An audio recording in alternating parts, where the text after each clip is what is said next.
Testing 1, 2.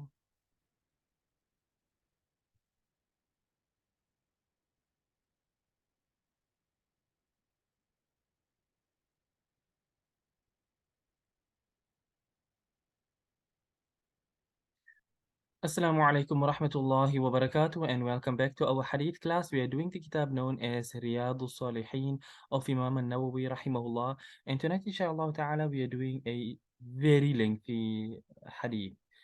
So let us begin. Bismillah walhamdulillah wa salatu wa salamu ala rasulillahi wa ala alihi wa sahbihi wa man wala.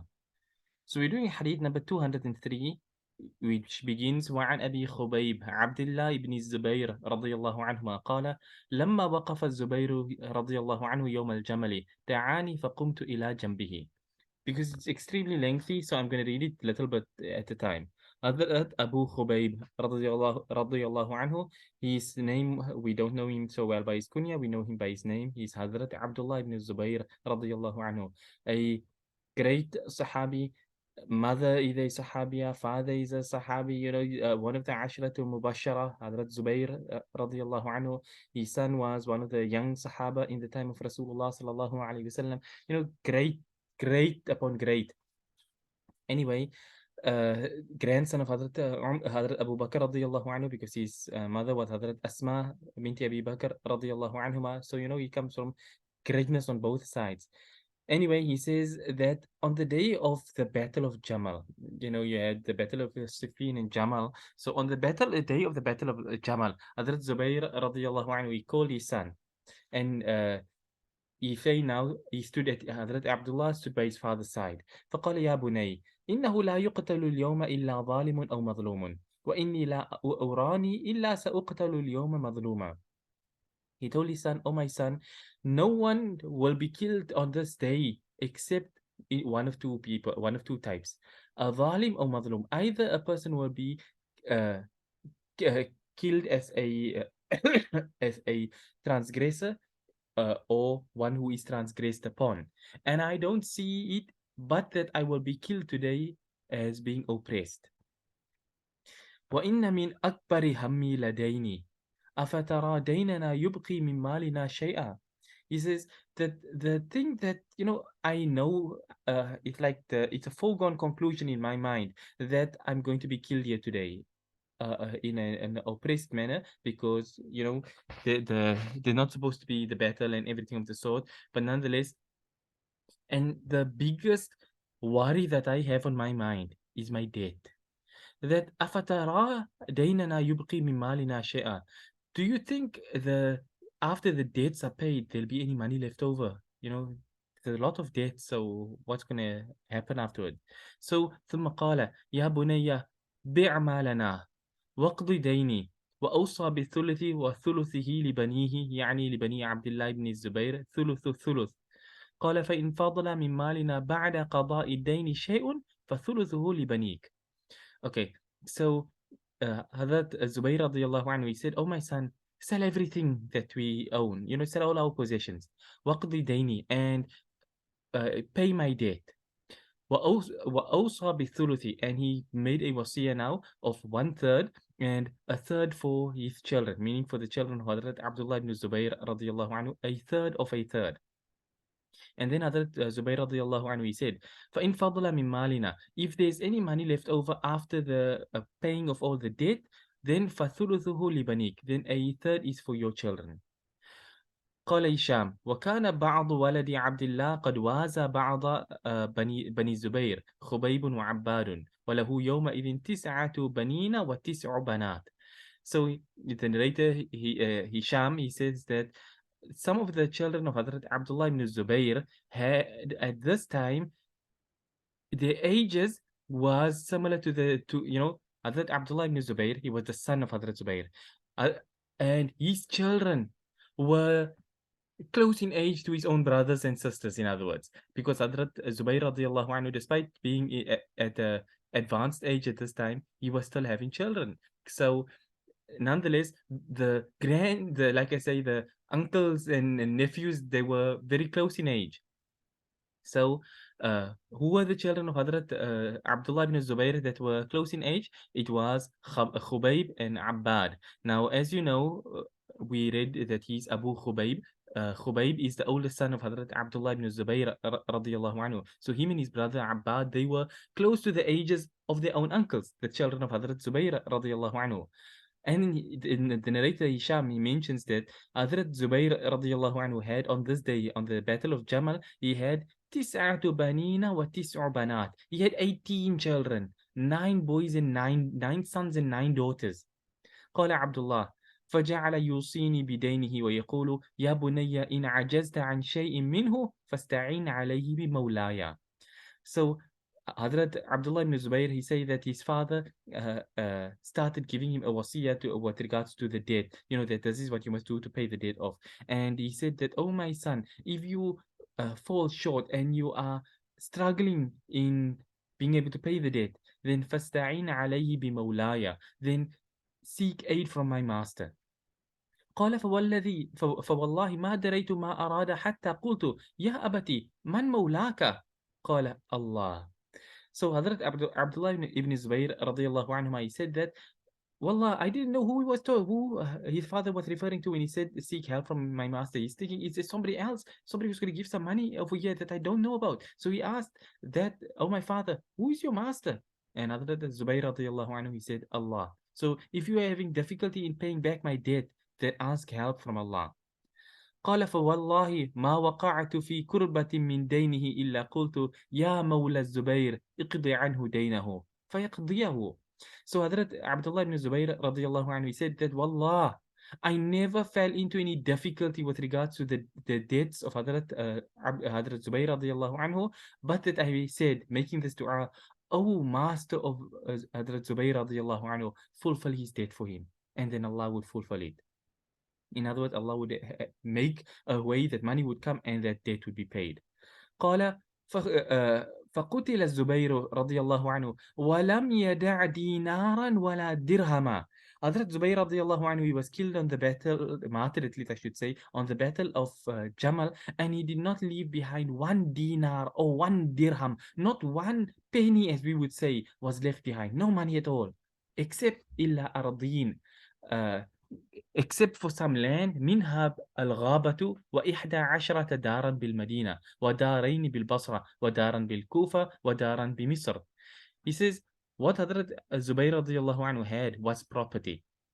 No money and no cash at all, but there was property. So there was some lands. There was lands at the place known as Al-Ghaba. And there was 11 houses in Medina and 2 houses in Basra in Iraq and a house in Kufa and a house in Egypt. So those were the properties Hadhrat Zubayr radiyallahu anhu owned. Now, it wasn't a case of Hadhrat Zubayr radiyallahu anhu being a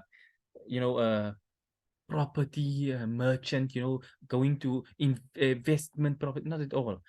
Hadhrat Zubayr radiyallahu anhu was a mujahid from day one. He was one of the knights on the battlefield. So as a result of which, because of him fighting in all the different parts of the Muslim world and in every jihad and things like this here, so the money he earned was through the jihad, and thus the places that he got was through the jihad. Either the land was a share of the booty, or the money that he got and he bought a piece of land. That's how it went. So that's how he managed to amass so many different properties. But now, as you can imagine, the properties are spread out to the different corners of the Muslim world at the time. Egypt, Kufa, Basra, Medina, Ghaba. It's all over the place like this here. So قال وإنما كان دينه الذي كان عليه أن رجل كان يأتيه بالمال فيستودعه إياه فيقول الزبير رضي الله عنه ولكن هو سلف إني أخشى عليه الضيعة. So now Hadhrat Abdullah ibn Zubayr radiyallahu anhu, he explains an important point over here. He says that Hadhrat Zubayr radiyallahu anhu did not go and take loans and things to end up with debts. Because you may be thinking, debts are not a good thing. Why does he have so many debts when, other people will normally not be sitting with so many debts? So why is this? So he explains, he says that what would happen is a man would come to Hadhrat Zubayr radiyallahu anhu with some money and he would want to and put it as a trust. Like, here's some money, I'm entrusting it by you. look after this bag of gems for me, for example. But Hadhrat Zubayr radiallahu anhu would say, no, make it as a, like, give it to me as money, and it's a debt that I owe you. That way, if anything were, for example, it shows the greatness of Hadhrat Zubayr radiallahu anhu. Maybe you got a bag over there with some coins in, gold coins, or some money in it, let's put it this way. Now, you don't know other people in the house, they may come and they may need some money, and then, hey, here's a purse over here. They assume it's in the father's house, so it may be the father's, so they take it and they use it. And Hadhrat Zubayr radiallahu anhu may not necessarily remember the fact that, or at least he may not be aware that they had taken from there. So, anything could happen. So, in order to avoid breaking trusts, they left it as a like a wadi'a, as a amana by him. But it was like, no, rather let me take it as a debt. So you want to leave R1,000,000 by me? Fine. Not as an amana, but as money that is that I'm taking it as a loan from you. So I'm not taking an amana. I'm not holding your amana. I'm taking a 1,000,000 rand loan. I don't need it, but it's like I'm taking the 1,000,000 rand loan. So at any point in time, it must be known that I owe that guy 1,000,000 rand. That's how it went. So nonetheless, because Hadhrat Zubayr radiallahu anhu, he said, I fear that it would get used up, missing, anything can happen. So to avoid that, rather let me take it as a debt. I rather take it as a loan from you. So hence why debts got racked up on the name of Hadhrat Zubayr radiallahu anhu, when in reality, he never once put out his hand to ask a person for a penny. It was because people saw him as being so trustworthy that they all wanted to entrust their money by him. But he took it all as debts upon himself. And that is why he was left with these great, massive mountains of debt. So he's Hadhrat Abdullah radiallahu anhu, he goes on, he says, وَمَا وَلِيَ إِمَارَةً قَطُّ وَلَا جِبَايَةً وَلَا خَرَاجًا وَلَا شَيْئًا إلا أن يكون في غزو مع رسول الله صلى الله عليه وسلم أو مع أبي بكر وعمر وعثمان رضي الله عنهم. So he says that Hadhrat Zubayr radiallahu anhu was never appointed as an Amir, a governor here and there, or as a zakah or a tax collector or anything of the sort. So he never got money and lands and stuff in this manner. The only way he got his money was في غزوين. He used to fight in jihad with Rasulullah sallallahu alayhi wasallam, and jihad with Hadhrat Abu Bakr, and jihad in the time of Hadhrat Umar, and jihad in the time of Hadhrat Uthman radiyallahu anhu. And so it went. And this Battle of Jamal was in the time of Hadhrat Ali radiyallahu anhu. So he was like, that's where all of the money and where all of this debts came from. He took part in jihad, and for that entire duration, people would come to him, I'm giving you this money here, he's taking it on as a loan, and so on and so forth. قال عبد الله فحسبت ما كان عليه من الدين فوجدته ألف ومئتي ألف. He says, Abdullah radiallahu anhu, he said that after his father was now martyred and everything, he worked out the amount of debt that was owed. The amount of debt that Hadhrat Zubayr radiallahu anhu owed that was known was 2,200,000. 2,200,000. We're not even talking in a time like today where 2 million rand is more money than many people have seen in their life, but it's still something doable. We're talking in a time when you're talking about like 2 million dirhams, 2 million dinars, things of that sort. 2 million gold coins. In today's world, it would be a couple of 100 billion. So anyway, it was 2,200,000. So he says, فَلَقِيَ حَكِيمُ بْنُ حِزَامٍ Abdullah ibn Zubayr radiyallahu anhuma. So he says that Hadhrat Hakim ibn Hizam, he met Hadhrat Abdullah ibn Zubayr radiyallahu anhuma. فَقَالَ يَا ابْنَ أَخِي كَمَ عَلَيْهِ مِنَ الدَّيْنِ. So the uncle met the nephew. Hakim ibn Hizam is the uncle. So he met his nephew. He says, oh, son of my brother, how much debt does Hazrat Zubayr radiyallahu anhu have? So he says, فَكَتَمْتُهُ وَقُلْتُ 100,000. He said, Hadhrat Abdullah radiallahu anhu, he said, I concealed the real amount and I said 100,000. Like he stated 100,000 gold coins.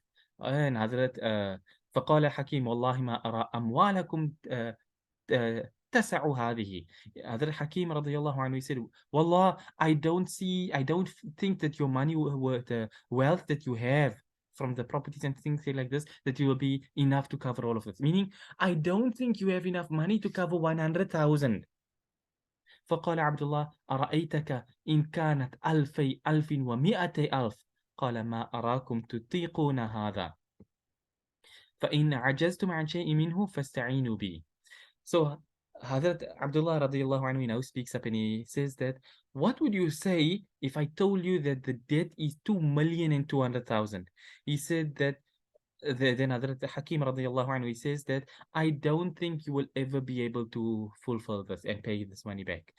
But if you have any difficulty in being able to pay things like this, seek me out. I'll see how I can help. In other words, قال: وكان الزبير قد اشترى الغابة ب70 ب70 ومئة ألف. So he says, Hadrat Abdullah radiallahu anhu, he said that his father, Hadrat Zubayr radiallahu anhu, had bought Al-Ghaba. So Al-Ghaba, he was the first property that was being spoken about. So Al-Ghaba was bought by Hadrat Zubayr radiallahu anhu for 170,000. Whether it is 170,000 gold coins or silver coins, whatever, but it was 170,000 was the price. 100,000 was 70, 170,000. فباعها عبد الله بألف ألف وستمائة ألف. And then Hadrat Abdullah radiallahu anhu, he sold it. He sold the property for 1,600,000. So in other words, the property value had increased.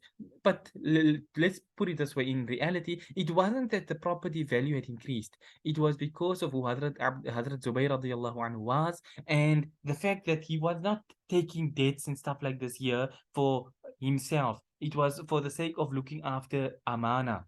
But anyway, so nonetheless, so this property that was bought for 700, for 700, for 170,000, not 700, 170,000 was sold for 1.6 million. Massive profit, as you may imagine. But it wasn't, like I say, because of that. Because if you were to look at the value of the property, it was not that much, as you may think. There were two things. Number one, the fact that it was Allah who was assisting. As Zubayr radiallahu anhu said, seek help from his master, meaning from Allah. And number two, the Sahaba radiallahu anhum who bought now the properties and stuff like this here, they weren't people looking for, here's a person in need, let me exploit him. And they weren't that way. They bought it, not because they needed it also, but because they wanted to help out a Muslim who was in need, in difficulty. So there were multiple factors behind it.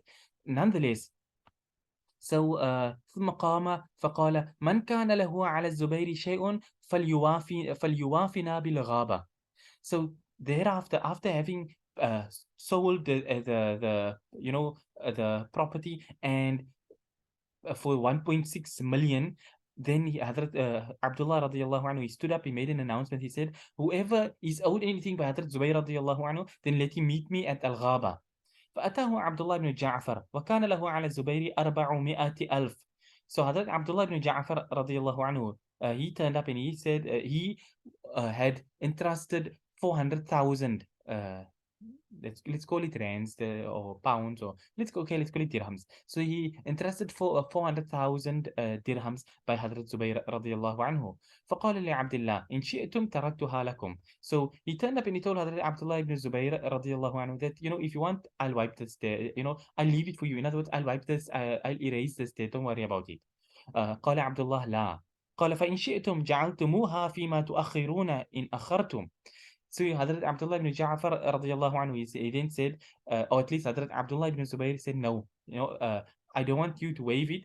I want to pay you the amount. So then Hadhrat Abdullah ibn Ja'far, he said that, okay, then if you want to, you can make it as a deferred payment. You can pay me at a later stage. Don't worry about it. فقال عبد الله: لا. قال: فاقطعوا لي قطعة. So once again, Hadhrat Abdullah ibn Zubayr radiallahu anhu, he said, no, I don't want to delay it. I want to pay my father's debts off. So I don't want to have it delayed unnecessarily. The money is here, the properties are here, I want to settle it. So then Hadhrat Abdullah ibn Ja'far radiallahu anhu, he said, okay, then, you know what? In exchange for the money that I'm owed, give me a piece of the land. قال عبد الله: Laka min hahuna ila hahuna. So he said, okay, fine. From this point to this point, this demarcation over here, this is your piece of land. So let's say it was a couple of hectares of land. So he said, okay, this 200 square meters or 700 square meters here, this belongs to you. You know, we demarcate this section here, it's yours in exchange for the 400,000 that you had that you are owed at least. فباع عبد الله منها فقضى عنه دينه وأوفاه وبقي منها 4 أسهم ونصف.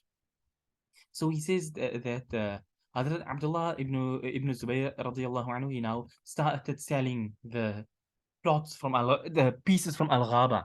So he فقضى عنه دينه. He paid the debts back like this and things. وبقي منها 4 أسهم ونصف.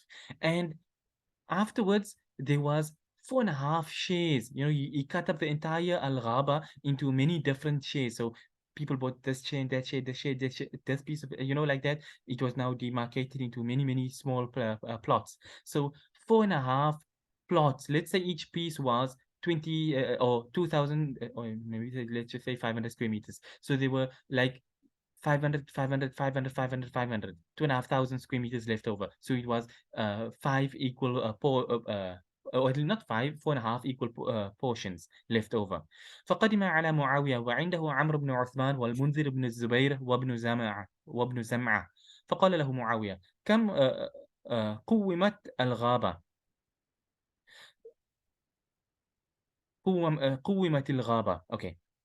So Hadhrat Abdullah ibn Zubayr, he now came to Hadhrat Muawiyah radiallahu anhu, and by him was sitting Hadhrat Amr ibn Uthman, Hadhrat Munzir ibn Zubayr, and Hadhrat ibn Zama'a. So they were all sitting over here, and Hadhrat Muawiyah radiallahu anhu, he spoke up, he said, how much is what's the price of the land that's being sold there by Al-Ghaba? It's your land, so how much is it? قال كل سهم ب100,000. So Hadhrat Abdullah ibn Zubayr radiallahu anhu, he said, each portion is being sold for 100,000. قال كم بقي منها. So Muawiyah radiallahu anhu, he asked, how many portions is left over then? قال 4 أسهم ونصف. He says there's 4.5 portions left over. فقال المنذر بن الزبير قد أخذت منها سهما ب100,000. Hadrat Munzir ibn Zubayr radiallahu anhu, he spoke up and he said, I've taken one portion for 100,000. Meaning, give me one portion, I'll give you 100,000.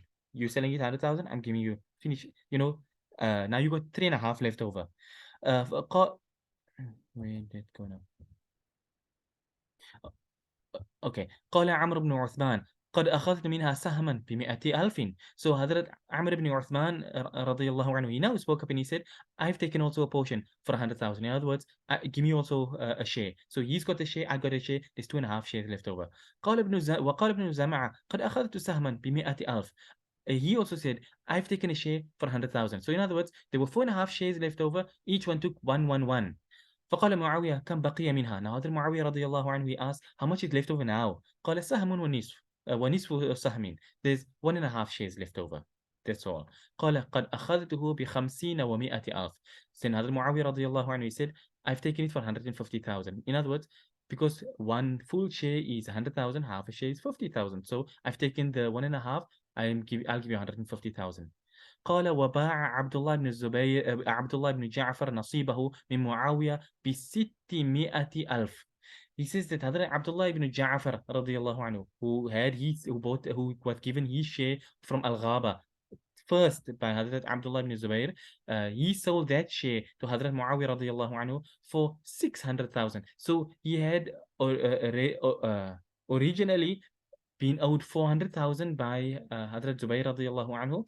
He was given a piece of land in exchange of it, and he sold that land for 600,000. So in other words, he made 200,000 clean profit, just like that.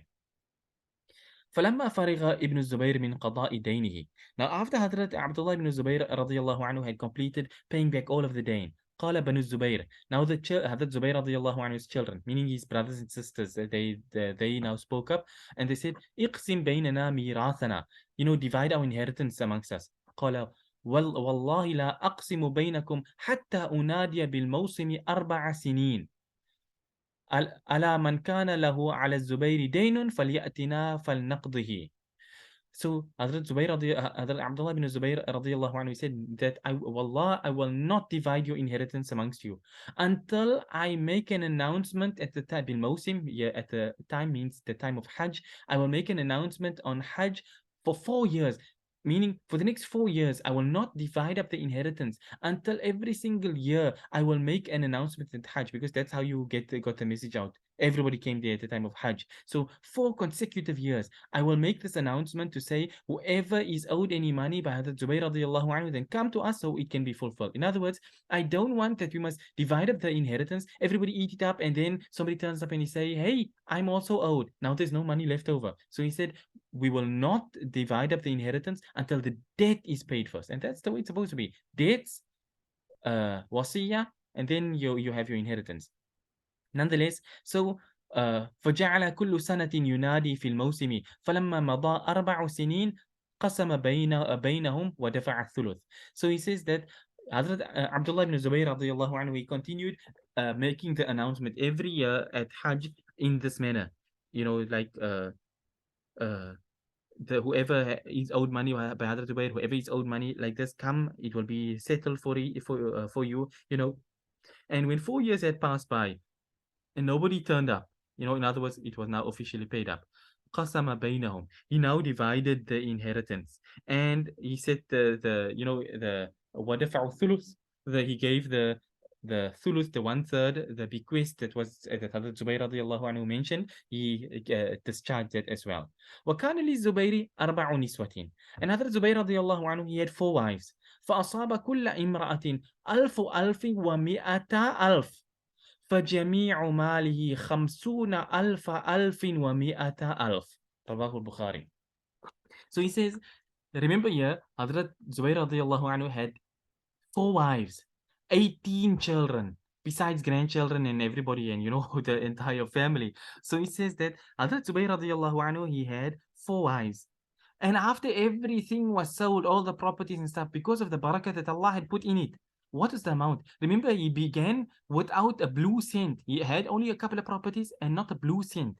And by the time when it was done and the inheritance was shared out, each wife received 1.2 million.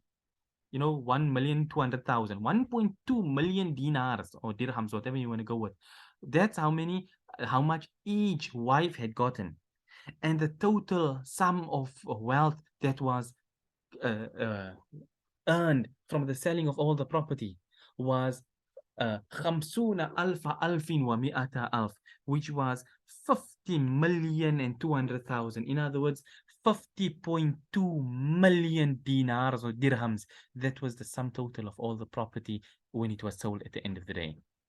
Once again, like I say, not because the property was like in demand, oh, it's the best of the best around. No, but it was because of the fact that Hadhrat Zubayr radiallahu anhu was so firm on fulfilling amana, and the fact that the dua was being made, oh master of Hadhrat Zubayr radiallahu anhu, fulfill his debt.